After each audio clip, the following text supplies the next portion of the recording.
পাহাড়তলী চালের যে পাইকারি বাজার, সে পাহাড়তলী চালের পাইকারি বাজার। এখানে আমরা আসলে দেখছি যে ভোক্তা অধিকার তারা তাদের চালের দাম যেহেতু গত ঈদের পর থেকে কিন্তু এই চালের দামের যে ঊর্ধ্বগতি, সেই ঊর্ধ্বগতির জন্য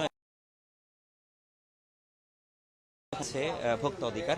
তো ভোক্তা অধিকার এই প্রাথমিকভাবে যে যে তথ্যগুলো পেয়েছে আমরা একটু দেখানোর চেষ্টা করছি, একটু কথা বলার চেষ্টা করছি।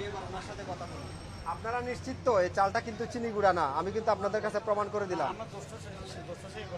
আর এরপরে এই চালটা চিনি গুঁড়া না, কিন্তু এটা নর্মাল আতপ চাল, হয়তো ছোট কিন্তু নর্মাল আতপ চাল। এটারে চিনি গুঁড়া চালের বস্তার ভিতরে ভরে চকচকা প্যাকেটে ভরে চিনি গুঁড়া চাল হিসেবে বিক্রি করে দিচ্ছে, এবং এটা ওজনেও কম দিচ্ছে। আমার অভিযোগগুলি ঠিক কিনা বলেন, নাকি মিথ্যা বলছি? না, উনি আগে বলুক, আপনি বলেন। না, আপনার ওই চিনিগুড়া চাউল বলতে এটা ওই যেটা এসিআই আছে, এসিআইটা আমরা এটাতে ঢুকাচ্ছি। এটা কি চিনি গুঁড়া চাল যেটা বলতেছেন? হ্যাঁ হ্যাঁ, চিনিগুড়া। এটা সুগন্ধ কই? সুগন্ধ তো এটা পুরান চাউল, তো এটা আপনার গ্রান একটু। না, এটাই মিথ্যা। নো, এটাই মিথ্যা। আর ওজনে কম দিচ্ছেন আপনি, ওজনে 300 গ্রাম পর্যন্ত কম দিচ্ছেন আপনি। অন্য খোলা চালটা এটার ভিতরে ভরে আপনি চকচকা করে আপনি চিনি গুঁড়া চাল বলে চালাই দিচ্ছেন। অন্যায় করতেছেন, আবার স্বীকারও করতেছেন। এখানে আমি একা না, আর আপনি আরো 10 জনকে দেন চিনি গুঁড়া চাল শনাক্ত করুক তারা। ঠিক আছে, কোনটা ঠিক আছে? আমারটা ঠিক না আপনারটা ঠিক? ওটা কি চিনি গুঁড়া চাল?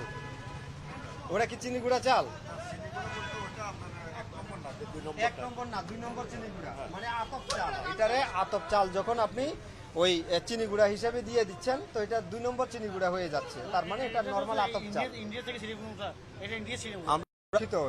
আপনি এখানে কোথাও লিখে 2 নম্বর এটা লিখেন না, এটা চিনি গুঁড়া চাল হিসেবে দিয়ে দিচ্ছেন। তো মানুষ এটাতে স্বাদ, গন্ধ, চিনি গুঁড়ার যে স্বাদ গন্ধ কোনোটাই পাবে না। আরেকটা প্রতারণার শিকার হচ্ছে। গ্রাম কম থাকবে আপনি বলছেন, কিন্তু এটাতে তো গ্রানই নাই। আপনারা গ্রান পেয়েছেন? আমি তাহলে আরো 10 জনের হাতে দিব চালটা। চালগুলো ইন্ডিয়ার থেকে ইম্পোর্ট করা, ইন্ডিয়ার ব্যাগে চলে না, আমাদের দেশে। আমাদের দেশে না চলে নিয়ে আসেন কেন? আনতে হয়, তার মানে নিয়ে আসেন, তার মানে চালটা চলে, প্যাকেটটা চলে না। চালটা চলে, প্যাকেটটা চলে না। এটা একটা প্রতারণা। হ্যাঁ, হ্যালো, আসসালামু আলাইকুম। আপনি কি ওই নবাব অটো রাইস মিলের মালিক না?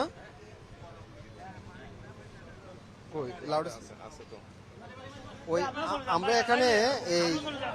এখানে দেখতে পেলাম যে চট্টগ্রামে একটা ওই প্রতিষ্ঠানে, কি নাম, মেসার চৌধুরী অ্যান্ড কোং, ওনার এখানে আপনার এই বস্তাটাগুলি পাওয়া গেছে, একদম ইনটেক্ট মনে হচ্ছে।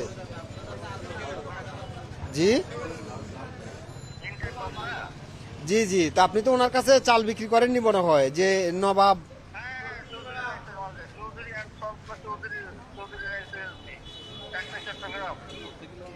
এটা এই Nawab auto rice and feed mill limited, সোনার চাবি। আপনি কি ওই মেসার চৌধুরী অ্যান্ড কোংকে আপনি মাল দেন? কি মাল দেন আপনি? কি মাল দেন? চিনি গুঁড়া চাল দেন, কিন্তু আপনি তো দেন ওই যে ইন্ডিয়ান চালটা দেন মনে হয়, তাই না? জি, এটা কি ইন্ডিয়ান চালটা দেন না আপনার চালটা দেন? কিন্তু উনি তো বললেন যে আপনার এখানে শত শত বস্তা আছে। আপনি ওনাকে সাথে শত শত বস্তা দিয়েছিলেন? নতুন বস্তা শত শত বস্তা দিয়েছিলেন? খালি বস্তা?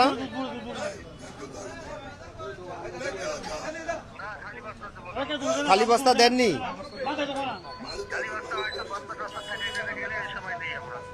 না না না, শত শত বস্তা দিয়েছেন কিনা? আপনি কি ওনাকে শত শত বস্তা দিয়েছিলেন? জি, না না না, আপনাকে যেটা বলছি, আপনি ওই শত শত বস্তা পাওয়া গেছে ওনার দোকানে, আপনার খালি বস্তা, এগুলো কি দিয়েছেন? হ্যাঁ হ্যাঁ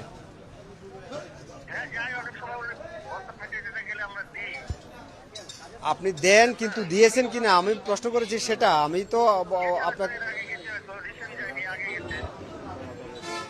উনি তো বলতে পারছে না। শোনেন, আমি আপনাকে বলি, এই উনিও কারচুপির আশ্রয় নিচ্ছে, ওনার কাছে বিক্রি করেছে বলতেছে, কিন্তু উনি দাবি করতেছে এই চালটা ইন্ডিয়ান, আর ইনি দাবি করতেছেন এই চালটা তার নিজের। তো এবং উনি যে এখানে বস্তা করতেছে পেছনে এটার নমুনাও আছে। আর এখন এটা চিনি গুঁড়া চালও না, এবং এটা ওজনেও তিনি কম দিচ্ছেন। তো সব দিক থেকে ওনার সাথে আপনি কি এই প্রতিষ্ঠান থেকে চাল কিনেন? চাল কিনেন আপনি কোন বস্তায় কিনেন? এই বস্তায় এই বস্তা কয় বস্তা নিয়েছেন? সর্বশেষ কত নিয়েছেন? আপনার এটা আমি সর্বোচ্চ দেখে ছাড়বো। আপনি সর্বশেষ কয় বস্তা নিয়েছেন? ভাউচার দেখান, ভাউচার দেখান। কয় বস্তার সাথে এতগুলি খোলা চাল আসছে আপনার কাছে? খোলা বস্তা আসছে। আমরা একটা বস্তার দোকান আছে, বস্তার দোকানদার এগুলো করে। দর্শক, আমরা এখন আছি পাহাড়তলির পাইকারি বাজার, চালের পাইকারি বাজারে, যেখানে আসলে গেল ঈদের পর থেকে আসলে চালের যে দাম সেই দামটি কিন্তু ঊর্ধ্বগতি, এবং সেটি আসলে এই সময়টা এত ঊর্ধ্বগতি হওয়ার কথা না। বিশেষ করে এই মৌসুমটা হচ্ছে যে কি চালের সবচেয়ে বড় মৌসুম, যেটাকে বলা হচ্ছে বড় মৌসুম। এই মৌসুমে দেশের সবচেয়ে বেশি চাল উৎপাদন হয়। তো সারা বছর যে চাল উৎপাদন হয় তার চেয়ে সবচেয়ে বেশি চাল উৎপাদন হয় এই মৌসুমে। তো এই মৌসুমের শুরুতেই যে পরিমাণ আসলে চালের ঊর্ধ্বগতি বা চালের যে দাম যে বৃদ্ধি, সেই বৃদ্ধির কারণে কিন্তু এক ধরনের নাভিশ্বাস হয়ে গেছে সাধারণ মানুষের। কারণ এখন এই মৌসুমের শুরুতে যদি চালের দাম ঊর্ধ্বগতি থাকে, তাহলে বছরে অর্থাৎ যে 9 মাস রয়েছে, সেই 9 মাসে আসলে আর কি পরিমাণ চালের দামটি আসলে বৃদ্ধি পাবে। তো এটি একটা আসলে সাধারণ মানুষের নাগালের বাইরে চলে যাচ্ছে এই যে চালের দামটি। তো সেই কারণে আসলে চট্টগ্রামের ভোক্তা অধিকার তাদের যে অভিযান সেটি পরিচালনা করছে। আমরা জেনেছি গত কয়েকদিন ধরে যেসব মোকামগুলোতে ছিল সেই মোকামগুলোতে আসলে অভিযান পরিচালনা করেছে। বিশেষ করে দিনাজপুর, নওগাঁ থেকে যেসব জায়গা থেকে এখানে পাহাড়তলিতে চাল আসে সেই সব জায়গাগুলোতে অভিযান চালানো হয়েছে। এবার অভিযান চালানো হচ্ছে পাহাড়তলি পাইকারি বাজারে। তো এখানে এসে একটি দোকানে আসলে মেসার্স চৌধুরী অ্যান্ড কোং নামের একটি দোকান, সেই দোকানে এসে একটি আড়ত, বড় পাইকারি দোকান। তো এখানে এসে ভোক্তা অধিকার বেশ কিছু চিনি গুঁড়া চালের যেখানে বস্তা পেয়েছেন, যেটা ইনটেক বস্তা। তো এখানে ভোক্তা অধিকারের যে ধারণা যে তারা এখানে যে এই চালটি এখানে আসলে চিনি গুঁড়া চালটিকে তারা নকল চাল এখানে বস্তায় ভরে সাধারণ মানুষকে দিচ্ছেন, এবং চালের ক্ষেত্রে বেশ কিছু ওজনের তারতম্য তারা আসলে পেয়েছেন, ওজনে কম দেওয়ার প্রমাণও তারা আসলে পেয়েছেন। যদিও যারা মালিক পক্ষ বা যে দোকানটির মালিক, তিনি আসলে তাদের যে অজুহাত সেটি আসলে তিনি বলছেন যে কি তারা যে চালটি এনেছে তারা একটু নিম্নমানের চাল, সেই চালটি আসলে তারা এখানে বস্তায় ভরে যে এখানে যে এসিআই, অ্যারোমা, এরকম বেশ কিছু বস্তা আসলে এখানে দেখাচ্ছে। তো এই বস্তাগুলো আসলে এই বস্তাতে ভরে যে খোলা চাল যেগুলো রয়েছে, সেই খোলা চালগুলো চিনিগুড়া চাল নামে আসলে বিক্রি করা হয়, যেখানে আসলে চিনিগুড়ার যে ফ্লেভার বা সুগন্ধি সেটি আসলে থাকে না বলে ভোক্তা অধিকার সেটি আসলে প্রমাণ পেয়েছেন, এবং তিনি ধারণা করছেন যে খোলা চাল যেগুলো আছে সেগুলোকে আসলে এখানে বস্তায় ভরে তারা আসলে বেশি দামে বা বাড়তি দামে ক্রেতাদের কাছে আসলে বিক্রি করেন, যেটি এক ধরনের প্রতারণা। তো এখানেও একটি ভোক্তারা প্রতারিত হচ্ছেন, এবং সেই কারণে এই বিষয়গুলো আসলে আরেকটু খতিয়ে দেখার চেষ্টা করছেন, যেহেতু ভোক্তা অধিকারের কাছে তারা আসলে যেটি বলছেন যে ভোক্তা অধিকারের কাছে তারা দাবি করেছেন এই চালগুলো তারা ভারত থেকে নিয়ে আসেন, এবং আমদানি করা চাল, এবং যেহেতু একটু কম সুগন্ধি এবং আর একটু নিম্নমানের, সেই কারণে এই চালগুলো আসলে তারা এখানে নিয়ে আসেন। কিন্তু তারা এখানে বাংলাদেশের একটি প্রতিষ্ঠানের তারা বস্তায় ভরে সেটিকে তারা বাজারজাত করছেন, এবং এই অভিযোগটুকু তারা আসলে জানিয়েছেন। তো এটি আসলে একটি মারাত্মক অভিযোগ। এই অভিযোগটি কারণেই ভোক্তা অধিকার তারা তাদের বেশ কিছু যে তৎপরতা সেটি কিন্তু চালাচ্ছে, এবং এখন আমরা দেখছি যে এসিআই এর বেশ কিছু বস্তা তারা আসলে এখানে জব্দ করেছেন, এবং যেই প্রতিষ্ঠানগুলো থেকে তারা চালগুলো নিয়েছেন, সেই চালগুলোর আসলে কি পরিমাণ চাল তারা আসলে ক্রয় করেছেন সেটি আসলে তারা একটু দেখার, ভোক্তাধিকার খতিয়ে দেখার চেষ্টা করছেন। এবং এখানকার যে মেসার চৌধুরী অ্যান্ড কোংয়ের যারা এখানে রয়েছেন তারা আসলে বোঝানোর চেষ্টা করছেন। আমরা একটু আমরা একটু আসলে ভোক্তা অধিকারের যে কার্যক্রম সেটি আসলে আর একটু আপনাদেরকে আসলে দেখানোর চেষ্টা করছি। দেখেন শত শত বস্তা এখানে।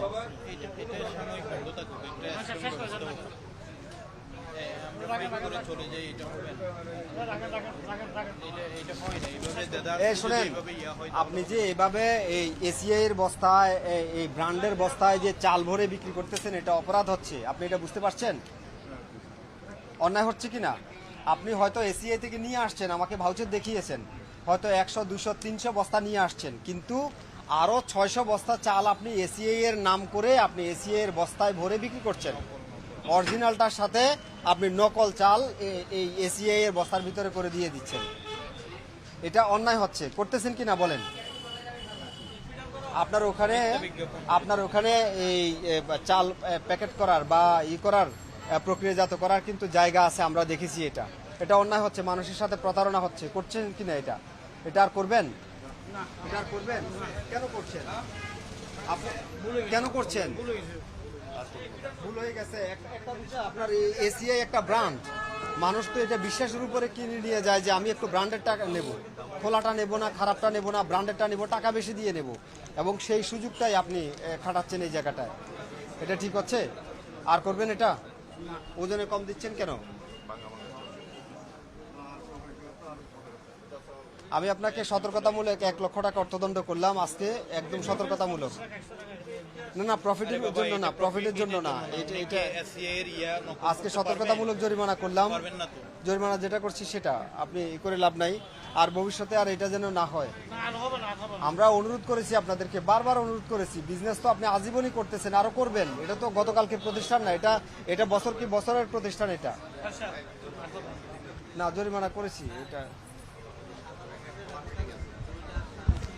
দর্শক, আমরা একটু দেখানোর চেষ্টা করব, ভিতরে আসলে একটু দেখানোর চেষ্টা করব যে ওনারা এখন আমরা ভোক্তা অধিকারের যিনি ম্যাজিস্ট্রেট তিনি কিন্তু এখানে এই দোকান থেকে 1 লক্ষ টাকা জরিমানা করেছেন।